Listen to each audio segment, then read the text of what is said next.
So my estrangement was a clean cut because my mom, she called my work. I was a manager at a huge company. She was upset about me for something. Yeah. And she couldn't get to me because I had started putting distance. Yeah. And she called my job pretending to be a corporate vendor. Oh my God. And she said that I was harassing her. Jeez. And I could have lost my job. Wow, yeah. And at the same time, my husband's company was going through retrenchment. So, which she knew because she was at the same company.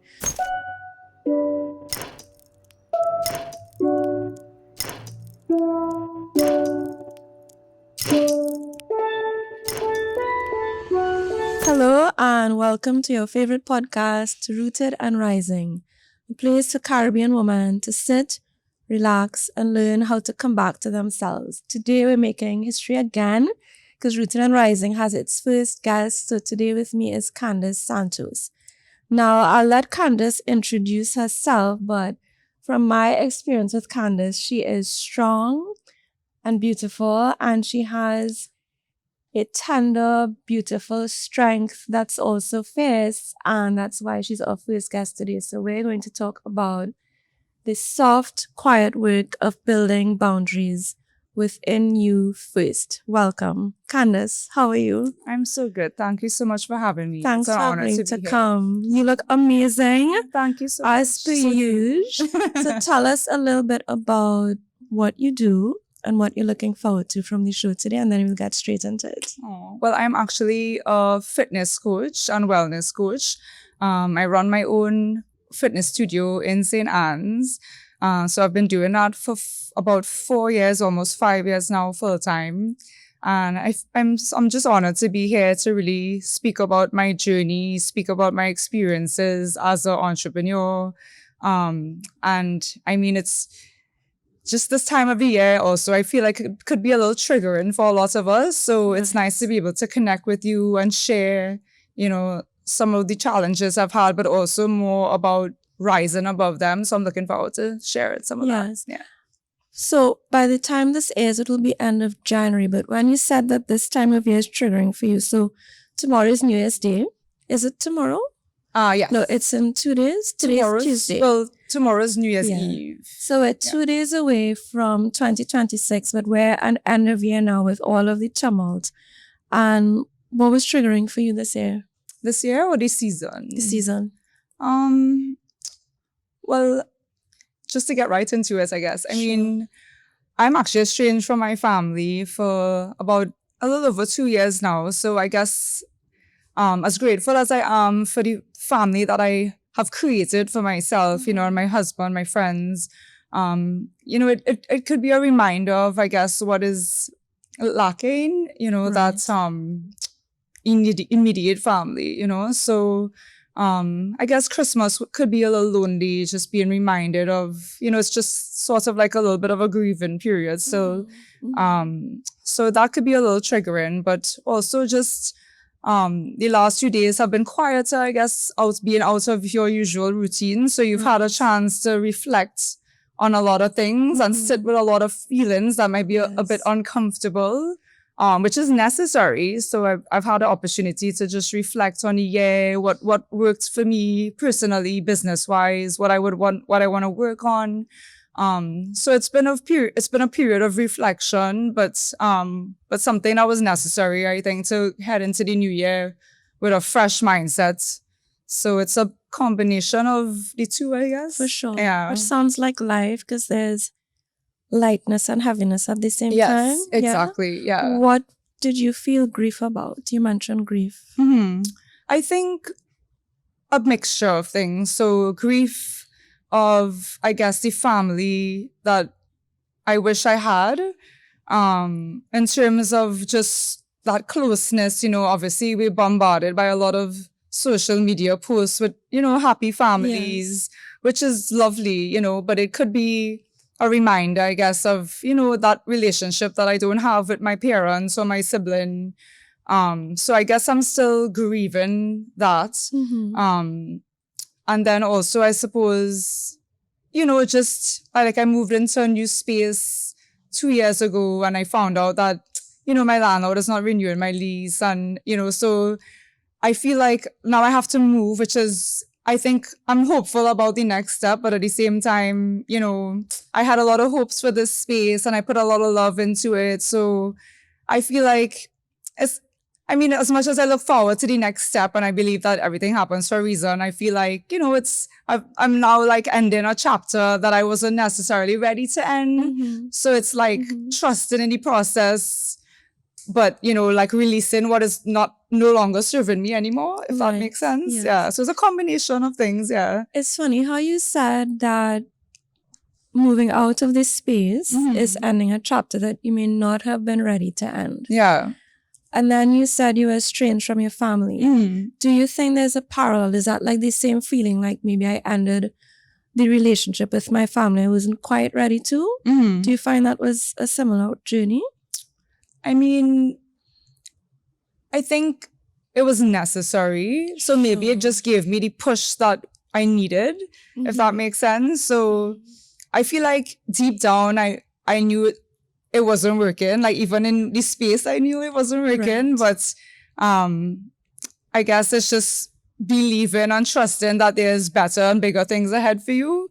So, I mean, not in terms of the relationship with the family, but in terms of just personal growth. I feel like as I evolve as a person, my business is evolving as well. So it's not necessarily a bad thing, but I feel like in a way it's just kind of setting things up for some like the next stage in life for me. So I'm just trying to trust that process, but it could be hard, right? So I know you're talking about this space. Yeah. You're telling me about this space, and all I'm hearing is your journey with your family. Yeah. You mind if we touch on that? Sure. A little bit? Why are you estranged from your family? I feel like, so this is a little bit of a tender topic, but we've had challenges for a long time. I feel like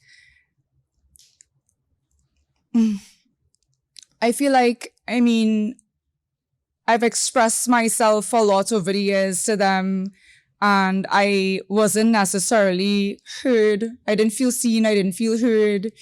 A lot of the things that happened, like I worked for my family, so it was already challenging because, I saw them a lot, like being in a working environment on top of, it could be tricky, right?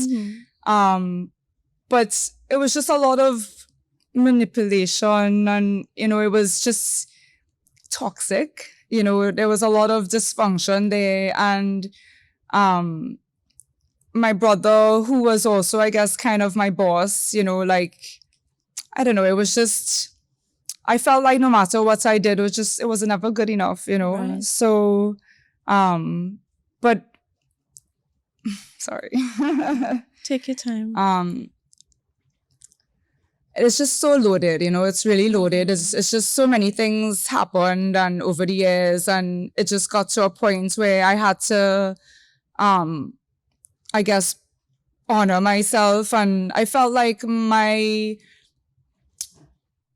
voice, like I didn't have a voice, like I Right. felt like I couldn't stand up for myself without punishment, So I felt like I had to lose myself and abandon myself in order to maintain this relationship, personally and professionally, So there was no space for me, there was no space for my feelings and for my sense of self and for my self-respect. And it just got to a point of self-protection and self-respect, So I had to eventually, after years of trying to talk to them and trying to be heard and communicate, I was just dismissed a lot. And, I just felt like I had no choice really. And it's sad because, obviously nobody wants to end that relationship, but it was the only way I feel like I could get that space to heal and protect myself emotionally and mentally. Obviously, like I'm married, and I'm in a job where I have to show up for other people in a positive way. Yeah. And it's hard to do that if I'm feeling down all the time and I'm not feeling good enough, like I'm trying to preach about wellness and strength and self-respect, self-love, self-worth.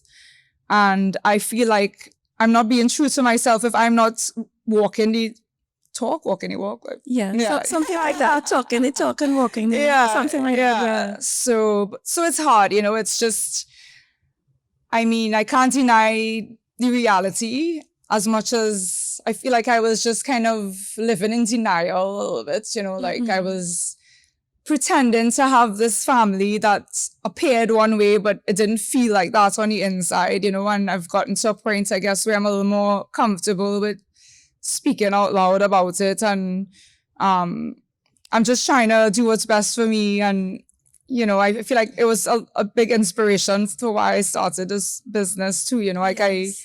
I know I'm going on and on here, but this is free to stop me at any point. I don't want you to stop. This is good. And there's so much in there that you went through. So I'm listening to it and I'm like, how do you work with your family? How do you work with them in the day?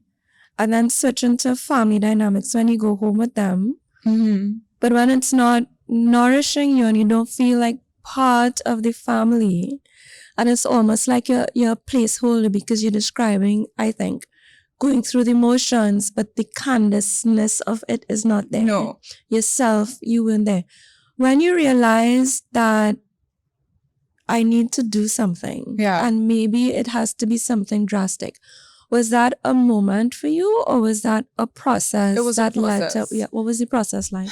I mean, this was years of just, something would happen and I would stand up for myself. Every time I stood up for myself, I felt like I was punished, and it was just silent treatment or just, there's a lot of stuff, and I don't even need to get into all the details, but it was quite toxic, and it was painful, and it just got swept under the rug, and my brother didn't make it easier too, it's just that scapegoat golden child kind of situation. Older than you? A year and a half older. Yeah, so that's pretty close. Yeah. But I just didn't feel like he was like another parent. It felt like 3 against 1. Mm-hmm. It was like I was just put under a microscope, and it was just nothing I did was good enough, but anyway, it was just a process of like constantly having to speak up for myself, having to stand up for myself, and like eventually, like it just never got resolved, so it would just get swept under the rug, and then something else would come up again. So I feel like the only way to preserve the relationship was to stay silent, right? So I just had to put up with it. And coming to that kind of work environment every day, on top of a long commute, because I was just doing this long commute every day, it was heavy, and it got to a point where, there was like a final straw kind of situation, I suppose, where it was just like, enough is enough, like it was a big thing in the end there. And I just, I was like, this is not, I can't do this, and I didn't expect it to go on this long. Like I thought there would be more of an effort to, resolve and repair, but it just, unfortunately, it's just what it is, like the only way there's no accountability, there's no responsibility, there's no accountability. And I just find it hard to pretend, that things are a certain way when it isn't. So, right now I'm just in a place where, I feel compassion. Like I know, we all have our wounds, and, like our parents didn't have it easy. And I understand all that in a logical way, but I just feel like, if there's no accountability now in the present, like, okay, things might have happened in the past that would have affected your ability to show up as a parent or whatever, but what do we do now about it? How do we fix this now? How do I show up better now? Yes. And that's what I really have an issue with, so, but it really was a process. It wasn't like one day I woke up and I'm like, I'm not doing this anymore, Yeah. Same thing happened with me. So I have no contact with my mom. I don't know what happened to my sense of time, but it's hard for me to check. Yeah. But I think it's been about 5 or 6 years that I've been no contact. And there was as you said, the straw that broke. Yeah. There was a straw moment coming on the heels of years and years and years of abuse, being punished for having a voice, being punished for saying, hang on, I don't think something is quite right here. And then the more I try to use my voice is the more severe the punishment will Yes, become. exactly. And it just got so intolerable the Yeah. older that Yeah, as I you grow, got. right? Yeah. That's what I realized. Like the more boundaries you put in place, you're punished for having boundaries. You're punished for speaking up. I think it could be a culture thing too. I don't know for you, but For sure. Parents. yeah, like a culture thing, so it's just not me, like I am not that person to not speak up, so, and I mean, the estrangement felt like a punishment. It felt like I was being punished for speaking up about something that they didn't want me to speak up about. And this has been what is it? The norm, I guess, The pattern, So, and I just was like, yeah, this is not, like, but my mental health really had to come first, honestly, because it was getting to really, like, I was getting depressed, and I felt like I had no choice, honestly, but to put that space there, Yeah. So, I'm glad I'm in a healthier place now.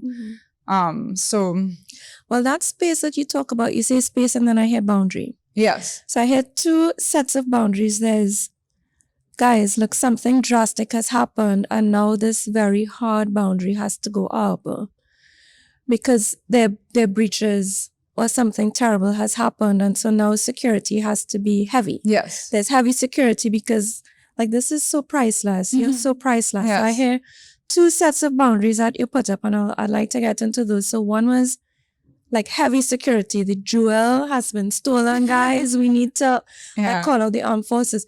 But then for sure, over the 2 years, there would have been other types of boundaries, right? Could you tell me about what the 2 years of estrangement has looked like in the context for you of, as you said, like, I'm just protecting myself and my health? What was that like? Yeah, over the 2 years, you would have had to keep setting in boundaries, right? Yes. Even if they're not with them. Yeah. Even if it's not with them, but for you. Yes. So when you started realizing, okay, so the time is going, nothing is happening, we're estranged, what's going on? What were those protections like inside? What was happening inside when you realized time is going? I mean, it was hard. It was heartbreaking. I think, especially the first year. I feel like the second year was a little easier. So that's this year. Yeah. This year would have been here too. Yes. I feel like, I mean, I was in therapy at the time. I haven't been to therapy recently. I'm very open about therapy, by the way. Me too. I'm in therapy. Guys, go to therapy, okay? I'm a therapist. I'm a therapist. Go to therapy. But, I mean, I was in therapy at the time. So, I mean, I kept in touch with my therapist, and she helped me through that process, because the first Christmas, I think, was the hardest because we officially broke contact in like about October, November. So Christmas came without any messages or anything. I would say at least a whole year passed without any contact from them. And that was really heartbreaking.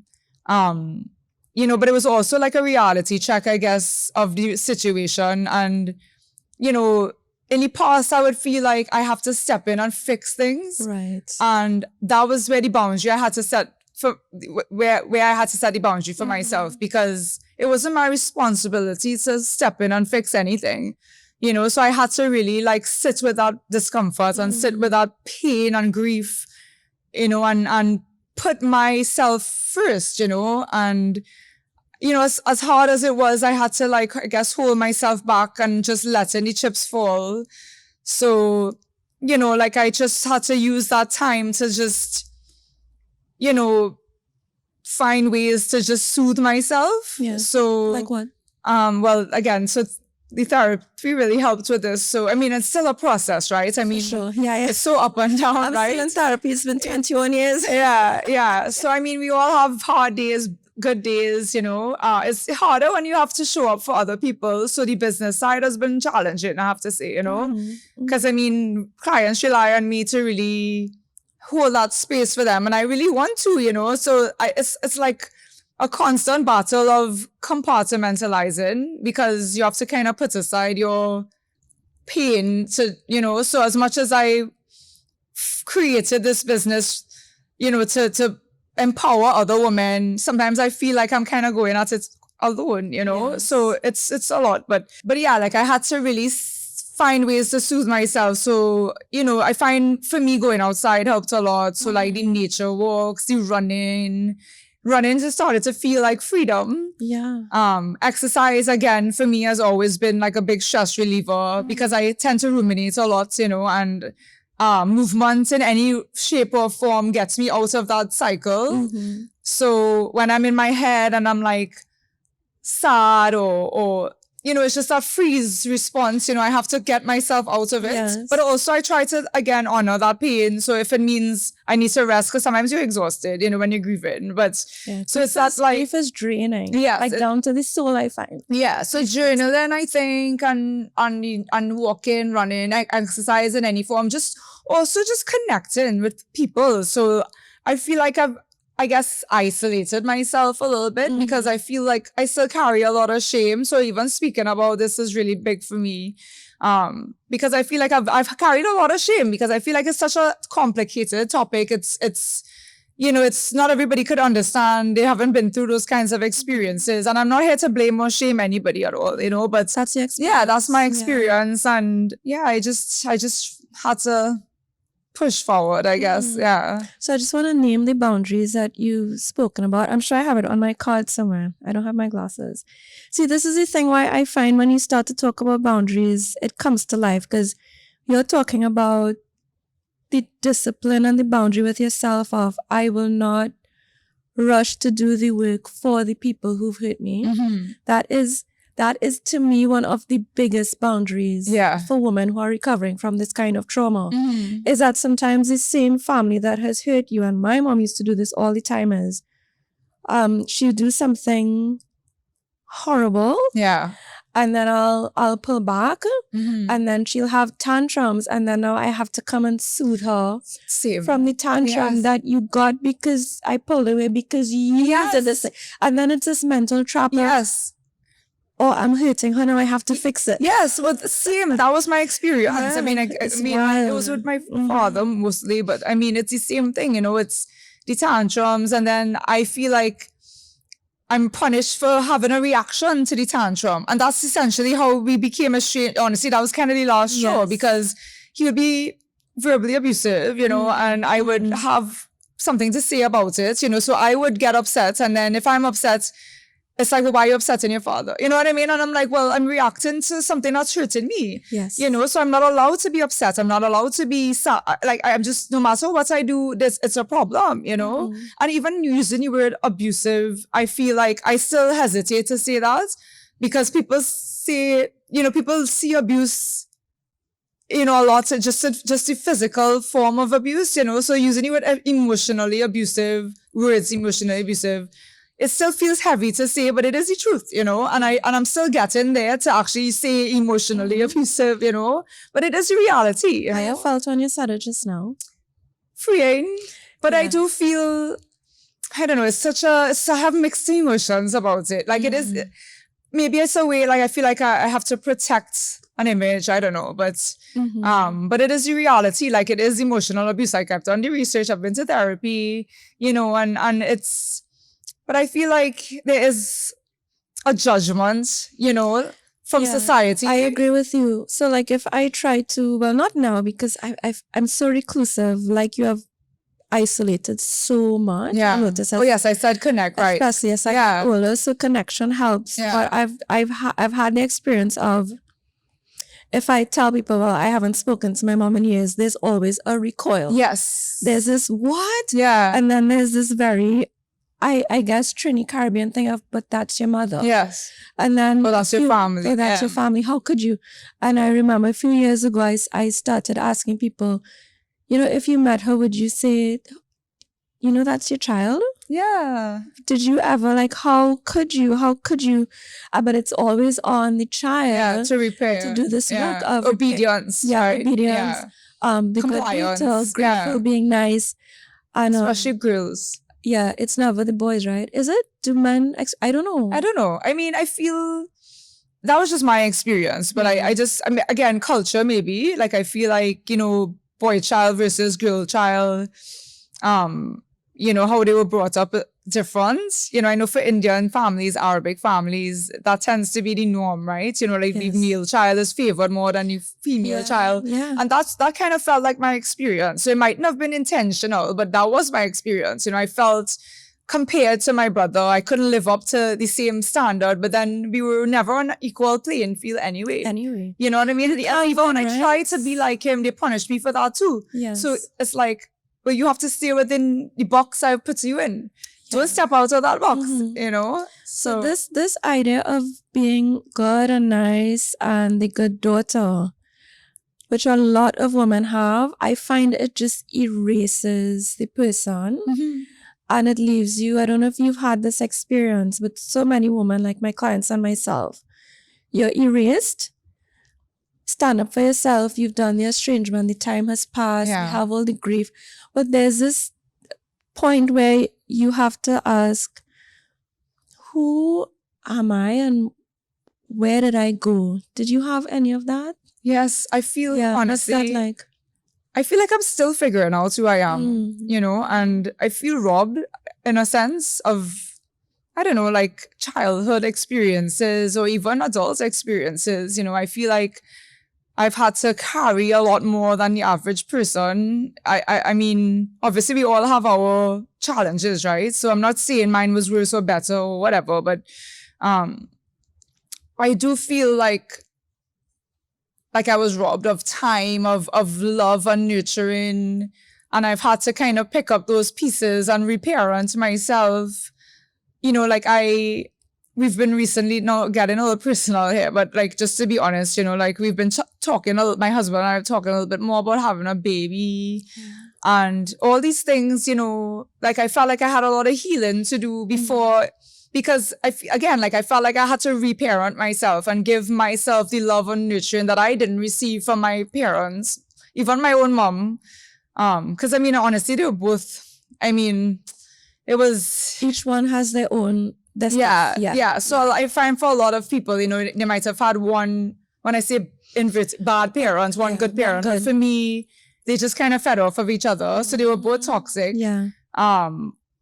And I say this with compassion, obviously. I don't want to sound too harsh, but again, my experience, right? But I felt like I had a lot of healing to do, to just feel like I could show up for myself first before showing up for a child, right? And it's funny because you posted your healing post yesterday and today about never being fully healed and getting caught in that perfectionism of healing. And that really resonated because I feel like I'm never going to be fully healed, so I have to, yes, I'm still a work in progress, and I feel like I still have to, give myself this love and affection back to myself, but it doesn't mean that I'm going to be less of a mother because I've been through trauma. You know what I mean? I think you might be better. So there's this thing that happens where, so just like you, it was two kinds of toxicity. So my mom was verbally abusive. She was horrendously physically abusive. And then when the bleeding lips and all the things, she couldn't hide it anymore. She switched to using words. So now I think people couldn't tell, because I remember one time she burst my lip because she didn't like how I said good morning, and my aunt cleaned me up and she wiped off all the blood and she changed my clothes. And I remember after that, the physical abuse died down. Because now people could see. Right. But then she started using words. Right. Honestly. Which is just less painful. Yeah. And nobody could see that. And you're carrying that inside. Nobody saw it. And then my dad was just not there. Yeah. So it was two, one parent. Neglectful and one was just not enough at all. Yes. So it was double the dose, and I almost don't know where I was going with that. But I wanted to tell you that my mom used to say that she suffered trauma from my granny. And my granny, and then my granny would tell me how her aunts and her relatives were abusive. And I got old and realized, wait, hang on, this is just generational trauma, and everybody's doing it. But my grandmother started breaking the cycle because she suffered from depression. Right. And she called me one day. This is a real emotional memory. She called me one day and she said, I have something to tell you. And I was like, what? So she's like, well, I went to clinic I was like, you in clinic? You have heart trouble? She's like, no, I went to see a psychiatrist. I said, you're seeing a psychiatrist? She said, yes, I have depression. Right.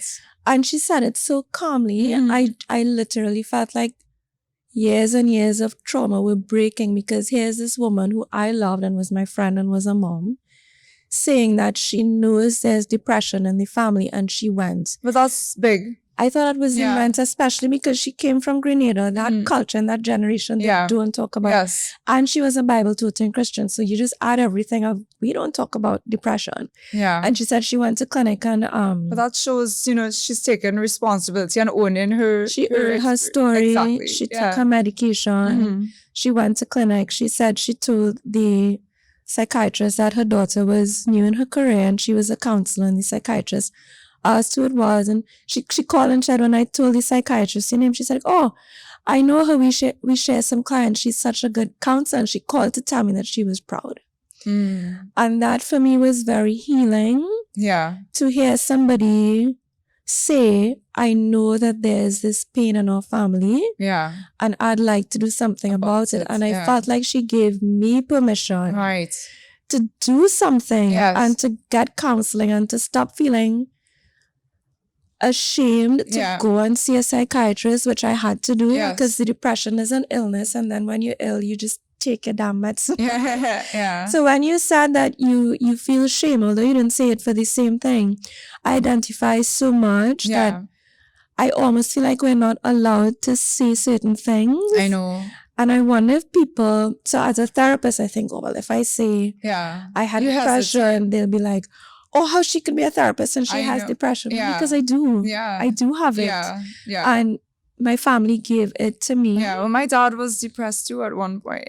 So it's a lot of generational stuff there. Did you struggle too with depression or anxiety? I do. I would say like I have more recently. I do struggle with anxiety. Depression, I mean, yes and no. I definitely at that stage in life, yes.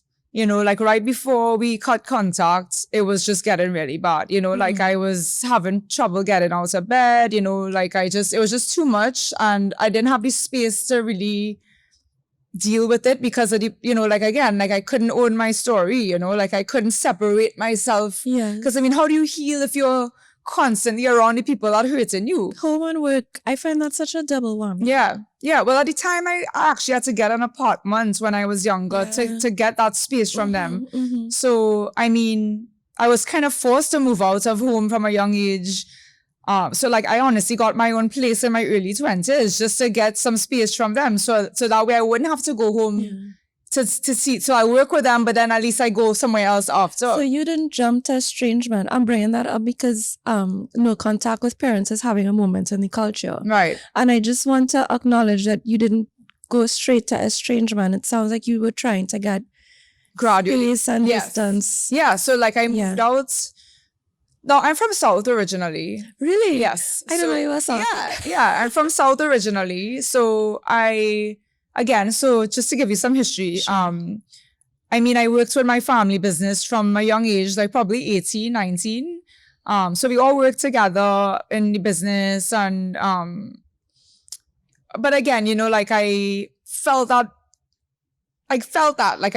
this wasn't healthy from since then, and it was just a lot of control and like if I didn't comply, the punishment, blah, blah, blah, but I just needed to, I didn't know what was happening at the time. Like I didn't understand it from a psychological. Yes. You knew inside. Exactly. So like but I also wanted to be closer to my friends because a lot of my friends had moved to Port of Spain already. And I said, I'm going to get an apartment and rent with somebody. They didn't like it at first, but it was just the safest thing to do as well because I needed balance, and they didn't really see that.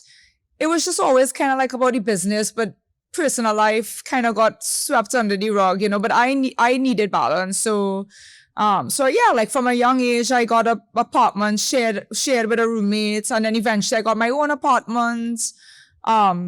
But a lot of that was to separate and put space between the working relationship and the personal relationship. So that was a boundary that I didn't realize at the time that I was setting, right? But it was also like a slow way of, I think, just trying to like pull back and, just see this for what it is, and obviously eventually I got engaged and I moved in with my husband and I was doing this commute back and forth. So it was a gradual process, I would say, of getting out of South and almost restarting a life. Like, this has been a total new life. It is, because South and North, they are different countries, right? Yeah. I'm sure of that. But I mean, I started my own business and totally living in town versus South. So it's been a journey, since, I'm 40 in January. So it's just been happening for a while. You're January, baby. Yeah. When's your birthday? 23rd. Okay, I'm January 1st. Oh, yeah. I knew it was something. I knew it was something. Yeah, January people. Yeah. So it's been a process. This has been for sure. Yeah. Yeah. Because the thing is that I would like people to understand, when we attack people who don't have a relationship with their parents. Yeah. There's a question that I'd like people to just pause and ask: what would make a child feel that they have to take such drastic steps? Because most people don't. Yeah. Because biologically, it's not natural to separate from the organisms that gave you life. Mammals don't separate from other mammals. Yeah. And that there's a story that's complex and layered, yes, and probably highly colored by suffering, that makes children have to stop and say, sure, I need to step back gradually, or maybe I need to make a clean cut. So my estrangement was a clean cut. Because my mom, she called my work. I was a manager at a huge company. She was upset about me for something. Yeah. And she couldn't get to me because I had started putting distance. Yeah. And she called my job pretending to be a corporate vendor. Oh my God. And she said that I was harassing her.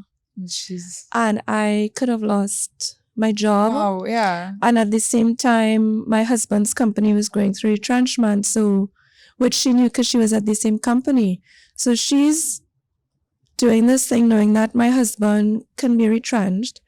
I could be fired. That means I'm going to lose my home.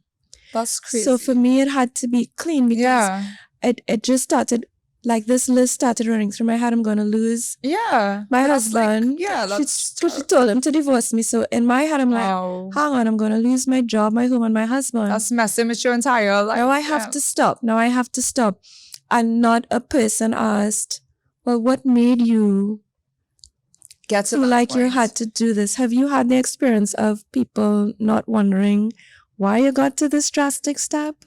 Yes. I feel like I've had to get to become more discerning who I share things with too. That's another boundary. Yes. And at first I didn't grasp that, I guess. It took me a while to get to that point too, because I feel like it's one extreme or the other. Like, I feel like they're not everybody's, like, how I should say, has the capacity to really, like, feel you, like, because this is a very heavy topic, so I mean, they mightn't expect it to be so bad, right? So when you share and you don't get that, like, space held for you, it could be like re-traumatizing. Yeah, I find it jarring. Yeah. And I do think there's a rush of the PTSD again. Yeah. So that's why I've had to become a little bit more careful who I share certain things with, because, or just maybe not have those expectations of getting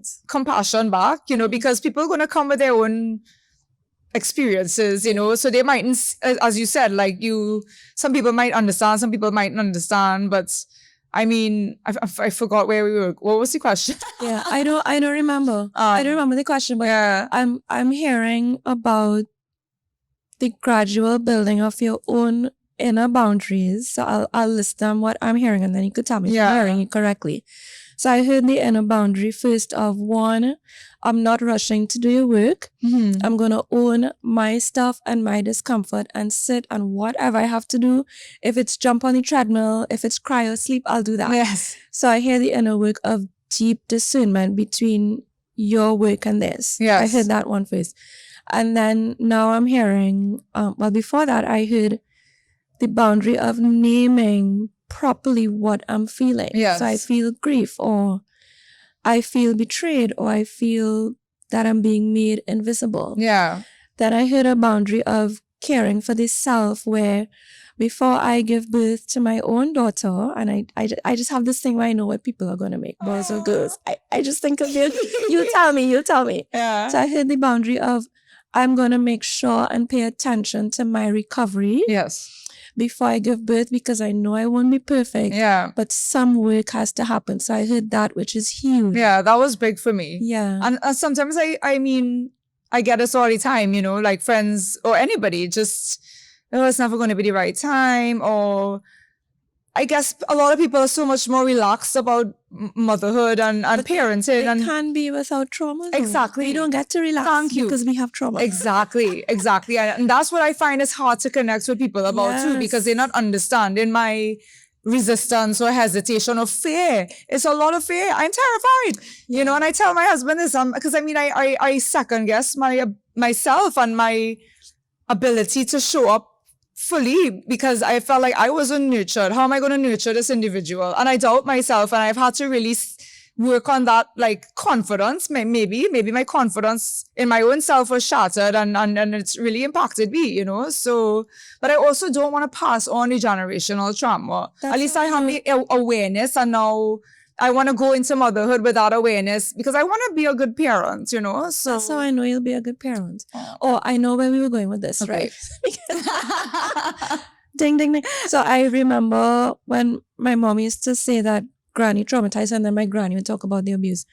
And then I went through a period of, and this is a therapist thing where you get so involved in understanding why somebody did what they did, and understanding why someone is that you forget to take into account.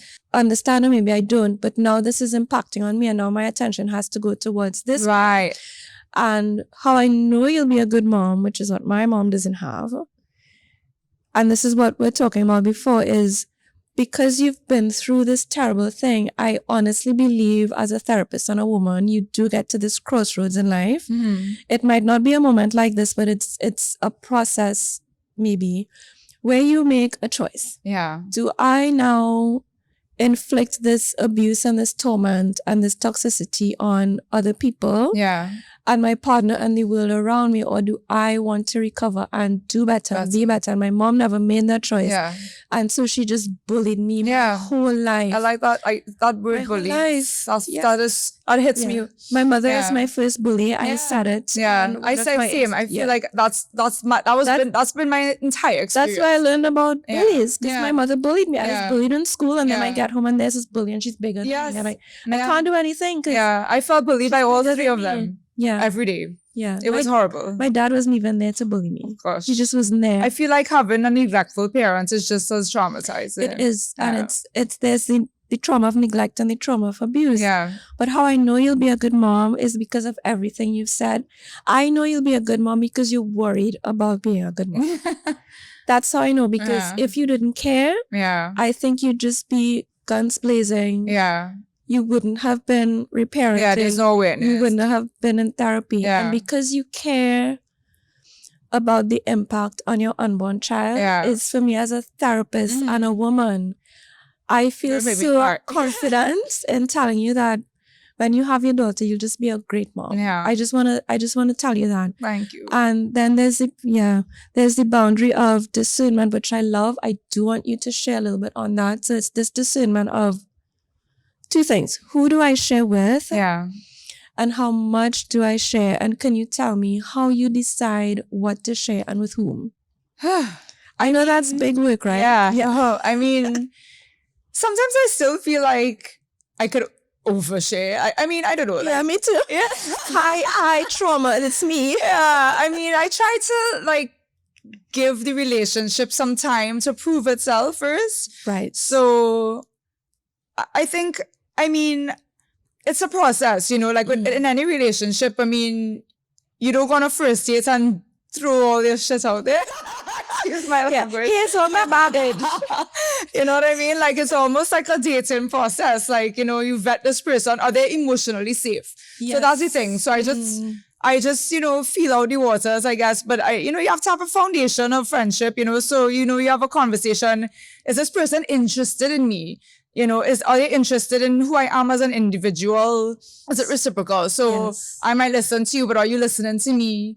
are we sharing equally here? Are you invested in what I'm saying? So, and I feel like your body picks up on these things, right? So somebody could kind of be listening to you, but they're not really taking you on and they're not really They're caring. just like this. Yeah, so you passing have to over. feel like this person actually cares about your well-being. And the thing is, I don't think my parents really cared about my well-being, which is why a lot of things just kind of didn't get resolved, but maybe they just didn't have the capacity. That's a whole other topic, right? So I'm not saying they did it on purpose. I'm not saying they're bad people. I'm just saying maybe they just didn't have the capacity, right? And it's the same thing with other people, maybe everybody's busy in their lives. They have their own challenges and maybe they just don't have the capacity to sit and hear all this stuff, So I just kind of feel for the emotional safety. And if I feel like, we've had enough time to kind of feel out each other and there's trust and there's care and there's, interest, I might gradually start opening up a little bit more, but it takes time, I feel like you can't rush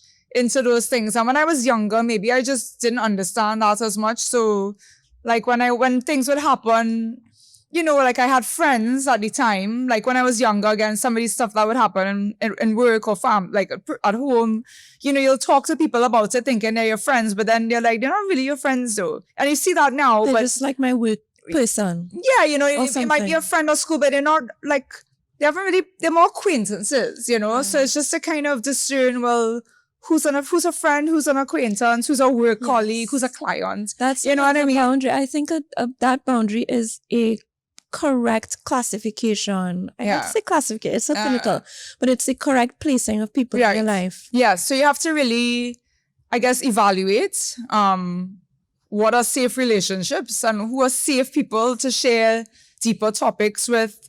I mean, this has been a journey, so I'm still figuring that out, but I would say now, like, I might have a smaller group of friends, but I'm okay with that. I'm okay with having a smaller circle, but at least I know these people genuinely care about me. And even my clients, like I am very particular about my space and who I allow in my space. I want good energy in there. I want it to be supportive, empowering. So, I'm not going to turn people away, but at the same time, I turn people away. Yeah, well, if because I have to. Right, if you have to, right. Intimacy of the work. Right. If I have to, it's a small list of what's a deal breaker for me with a client, but because if you're disrespecting you, I have hard boundaries with work, but I think we would share this because even though we're in different fields, we work so closely with people. It's such an intimate thing. Yes. And I do have an understanding that people are coming to me really suffering and broken. But then, like you, that inner work has to happen where now I have to discern your brokenness is happening in a way that it's coming out as abusive to me, and so now I can't work with you. Yes. Well, I've had to terminate relationships, client relationships, working relationships.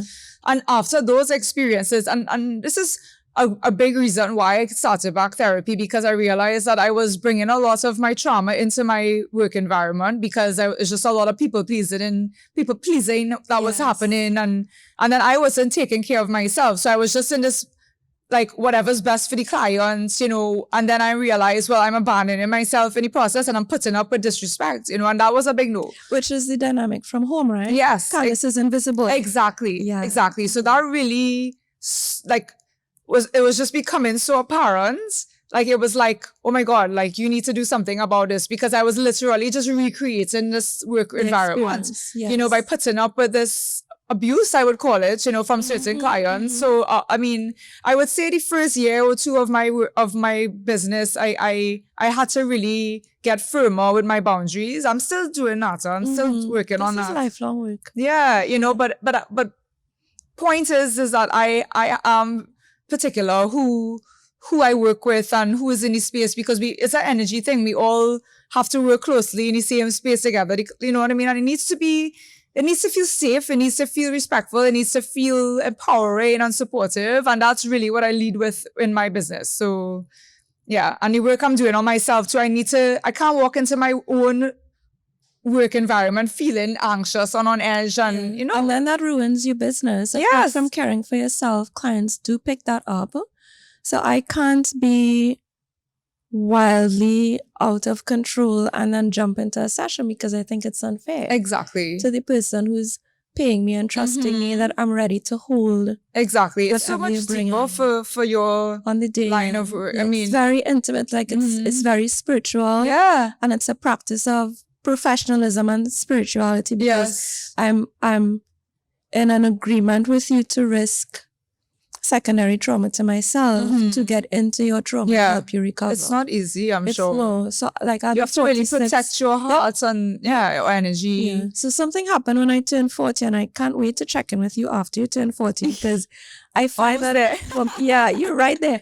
A woman who entered that decade of life, I find things get very solidified. You get so clear on this is good for me, this is bad, this is what I want, this is what I don't want, and you get very intentional about building the life that you really, really want. Yeah. So true. I feel like I've been reflecting so much more than before, I guess. Like this, especially this Christmas end of the year timing, turning 40, like I feel like I'm proud of myself, but like in a way, it's easy to just feel like you're behind, but that 40 is a big milestone, Yes, it is. So it's you as you said, you just get very clear. It's like, where do I want to go next? What are my priorities? Like, what is giving me meaning and purpose? What do I need to let go of? So it's a lot of things happening up here.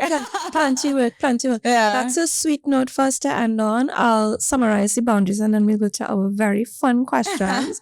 So the boundaries were discernment, putting people in their correct place in your life, knowing the process of trusting other people, protecting yourself, taking on work that's yours and letting people do their work, and seeing how, which is lovely, and I like that you said it, seeing how those boundaries that start inside naturally flow out to all of the other areas in your life, especially in work. Yes. Especially in work. Yeah. Fun question time. Okay, so I'll mix them up between light and heavy, right? So I'll do a light one first. What makes you feel good after you've had a hard day? A couple things. But I would say just a nice cup of tea, snuggling on my couch with my blanket. Yeah. Is it like a plushy blanket? Yeah. Okay. Just like a nice, soft, fluffy. Into soft. Yeah. Just right now I'm loving the Christmas tree lights too. So just candlelit, cup of tea, blankie, Christmas lights. Yeah. Yeah. I mean, tea or coffee, depending on the time of day. But if it's after a long day, well, tea. Yeah, tea. All right. So you answered my next question, which is coffee or tea? Well, coffee. I'm a coffee girl. You're a coffee girl? Okay. You? What? So I like coffee as a snack. Right. But I like tea to relax. Yes, tea to relaxes me. Yeah. So calming, right? Yeah. What's your go-to? Your tea? I mean, I've been doing chamomile now at night. Okay. Yeah. I like Earl Grey. I like Earl Grey too. With milk and sugar. That's a trick. Right. Heavier one. What belief about yourself are you currently unlearning? Unlearning? That I'm worthy. Like I always struggle with feeling like I'm not good enough. So I have to, I guess, own my wins a little more and give myself more credit. I'm very hard on myself. Yeah. So just that sense of self-worth I'm still building, rebuilding. Yeah. Okay. Do you prefer planning or spontaneity? I mean, I am definitely a planner, but I appreciate spontaneity. Yeah. Okay. Yeah. So if I said to you now, let's go walk up to the tracking station, would you tell me you have plans? I know you have plans, but if you didn't have plans, would you go with me or would you? Yeah. Yeah. I think I need more of that in my life, actually. More spontaneity. Okay. Yeah. Gotcha. Yeah. Right. What's the first thing you do when you wake up? Check my phone, probably a bad habit. Right? That's very honest. Yeah. I mean, cup of coffee. Okay. Yeah. Check food and coffee. Yeah. I mean, all right. Yeah. But definitely coffee. Okay. So this is the last one, and I think I'll make this my signature question for when I have guests. So you'll be the first person to answer this, right? There's a woman listening to us today, to this episode, and she's in the middle of the things that you've come through. What do you wish she understood about herself right now? What would you say Please to her? repeat that, sorry. There's a woman listening to us today, to this episode, and she is going through what you've come through. Right. She's in the middle of it. What do you want to tell her that she should understand about herself? Anything that you tell her?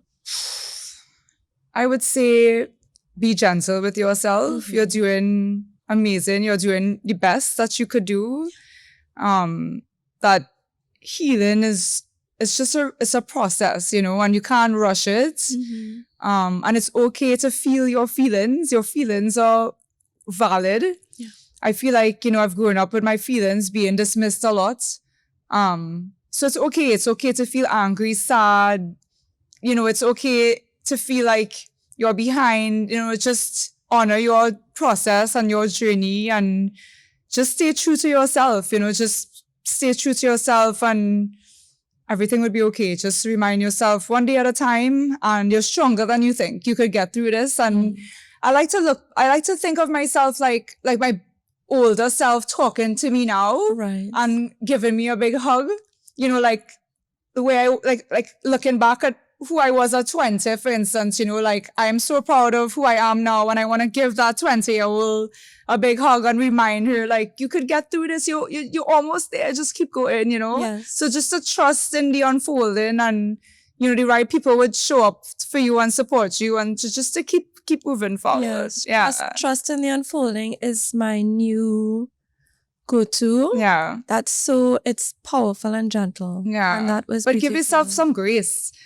It's not easy, but just be more compassionate with yourself. Like I'm still learning that, just more self-compassion, because we could be so hard on ourselves, especially when we're healing, like, oh gosh, why am I feeling like this still? I should be over this, By now. Yeah. And you just really have to be like, it's okay. It's okay to still feel sad. It's okay to not be over this, but you have to have your own back, right? So it's just to be on your own Be side. on your own side, 100%. Yeah. Yes. Yeah. Thank you Aw. so much. This was lovely. This was powerful and sweet and everything in one. Thanks for coming Oh gosh, today. thank you for having me. I feel lighter. Yeah. I do feel lighter. I was concerned about would it be heavy, but I just trusted that we've done enough of the good work Yeah. to have a powerful episode. Yeah. And if you enjoyed today's episode, guys, look at my finger. Hit like and hit subscribe and tell us in the comments below what you enjoyed the most about today. So these are long episodes. I am really purposeful about this. I want to give you a nice, meaty episode that you can sink your teeth into. So bookmark this and you can come back. Thanks for sharing the time with us. Go follow us on Instagram. Follow Candice, follow me, and we'll see you in the next one. All right, take care. Bye.